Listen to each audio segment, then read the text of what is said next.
Today we're going to explore a fascinating and controversial question. Did Yeshua go to India? Now we all know there's a gap in Yeshua's life story, often called the lost years. If you've read through the biblical Gospels, you'll notice that very little to nothing about what Jesus was like as a child, an adolescent, and a teenager is even mentioned. Matthew and Luke have the story of Jesus' birth, and then the next time we pick up with Jesus, it's in Luke chapter 2, telling us a story about the 12-year-old Jesus on a trip with his family to Jerusalem. After that, we skip right to Jesus' ministry in his 30s. In terms of the lost years of Jesus, you could say between the years 12 and 30, this shouldn't at all surprise us that nothing is reported in those years in the Gospels. The Gospels are ancient biographies. And when you look at the majority of ancient biographies and that were written in that era by people like Plutarch and Suetonius and some others, the objective of an ancient biography was so you could illuminate the character of the main subject. Who is this person? So typically what would happen in an ancient biography is you would talk about the person's ancestry, and then you would launch right into when that person's public career as a politician or a teacher or in the military, an officer in the military, when that began, the person's public career, when that began. You go from usually just their birth and shortly thereafter, boom, right into the launching of their public career as an adult. That's how most ancient biographies, not all of them, but how most of them, the large majority of them are. So it shouldn't surprise us at all that the Gospels do that with Jesus. This fact has left a lot of people wondering, what was Jesus like between the ages of 12 and being an adult? The New Testament jumps from Yeshua at age 12, amazing the teachers in the temple, to around age 30 when he begins his ministry. So what happened in between? That's where the theories start rolling in. And one of the most popular is that Yeshua traveled to India and even Tibet. Where did this ideal come from? The ideal of Yeshua in India didn't just pop up out of nowhere. It gained traction in the late 19th century, thanks to a Russian writer named Nicolas Notovitch. While visiting a Tibetan monastery, he claimed to have discovered ancient scrolls that told of Saint Issa, a wise teacher from the West who had traveled to India to learn from Hindu and Buddhist teachers. According to Notovitch, Yeshua spent years studying under Brahmins, rejected the caste system, fled to the Buddhist monasteries, and eventually made his way back to Israel to begin his ministry. That's quite an adventure. But is it true? About Jesus going to India, we really don't have any good evidence that he did during that time, during the years 12 and 30. We have no reason to think that he would have gone there.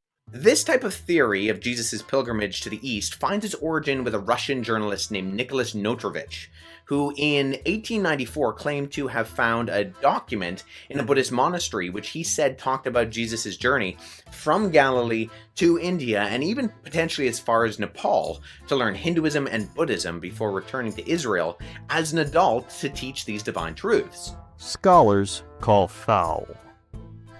As intriguing as this story is, historians and scholars weren't buying it. The famed linguist and historian Max Mueller pointed out that Notovitch's claims were riddled with inconsistencies.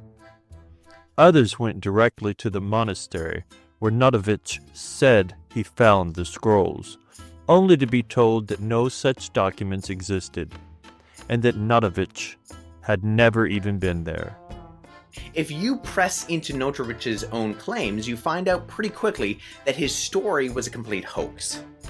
Shortly after the claims emerged in print, the head of the Buddhist monastery Notovitch claimed to have visited put out a public statement that actually no Russian individual had ever visited that location, and that there was no such writing chronicling a Saint Issa that existed there. One of the biggest holes in Notovich's entire narrative is the fact that he says Jesus made it as far as Nepal, where he studied Buddhism. The problem is, Buddhism didn't even reach Nepal until the 7th century, a little over 600 years after Jesus' own earthly life and ministry. To this day, no physical evidence of these mysterious scrolls has ever been produced. Notovitch's story was eventually dismissed as a hoax, but that didn't stop others from picking up the ideal. Other theories and more speculation.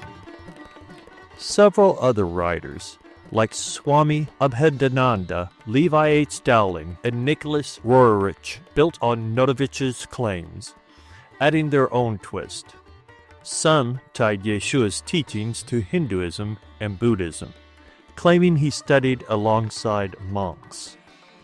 Others suggested he survived the crucifixion and escaped to India, where he lived out the rest of his days.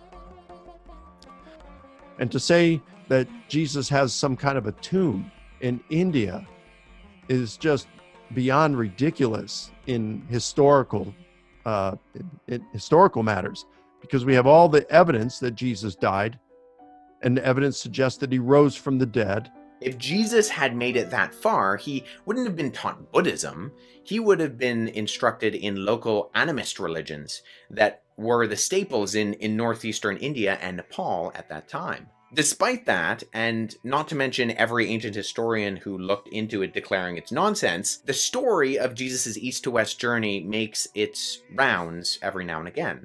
One of the most famous modern books on this topic is Jesus Lived in India by Holger Kirsten.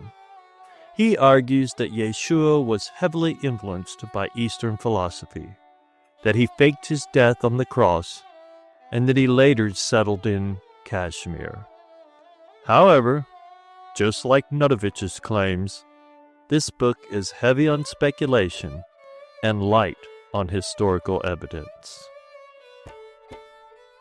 What do we actually know? So, if there's no solid evidence that Yeshua went to India, what do we know about his lost years? The most likely answer is also the simplest. He stayed in Galilee. The Gospels tell us he was known as the carpenter's son. This suggests he worked as a tekton, which could mean carpenter or builder, likely alongside Joseph. Jewish boys typically learned a trade from their fathers, and by age 12, Yeshua would have been expected to take on adult responsibilities. When Yeshua began his ministry, people in Nazareth were familiar with him. If he had been gone for nearly 2 decades, wouldn't they have been more surprised? Furthermore, if Yeshua had spent years immersed in Hinduism or Buddhism, we'd expect his teachings to reflect that. But what do we actually see? His teachings are deeply rooted in the Hebrew Scriptures, filled with references to the Torah, the prophets, and the Psalms. His style of debate, his parables, and his understanding of the law all fit perfectly within first-century Jewish tradition, not Eastern mysticism. And when we look at the writings and teachings of Jesus from the earliest and most reliable sources, we don't see a multi-worldview cosmopolitan individual as far as the sources are concerned. Jesus didn't even teach in Gentile areas north of Galilee all that often. When we look at the teachings of Jesus, what we see is a first-century Jew. The ideas, concepts, scriptural quotations, methodologies, and interactions are all what we would expect if we were reading the teachings of and exploits of an itinerant traveling Jewish rabbi. What we do know about Jesus' teaching would actually have directly contradicted the central tenets of religious worldviews like Buddhism, Taoism, and Hinduism. Jesus' central message of repentance because the kingdom of God was imminent would have made no sense in context to Buddha's teaching of the self being an illusion. The purpose of life, Buddha said, was not to worship God, but to remove all desire for self and realize that you don't exist, and that's when you'll reach enlightenment. So why do these theories persist? If scholars have debunked these stories, why do they keep resurfacing? Well, people love a good mystery. The ideal of Yeshua traveling to India makes for a great story, and it appeals to those who want to blend different religious traditions together. But at the end of the day, the best sources we have on Yeshua's life are still the Gospels. If he had spent years in India, wouldn't his disciples have mentioned it? Wouldn't the people of his hometown have reacted differently? Instead, the Gospels tell us that when he began preaching, people recognized him as the carpenter from Nazareth, not as a wandering sage from the East. That speaks volumes. All of the evidence we have, and I really do mean all, are against these types of theories. In conclusion, did Yeshua go to India? The evidence just isn't there. While it's a fun ideal to explore for some, it's built more on speculation than fact. The best explanation remains that Yeshua spent those years living in Nazareth, growing in wisdom, and preparing for his ministry. And maybe that's the real lesson here. Yeshua didn't need to travel the world to gain divine wisdom.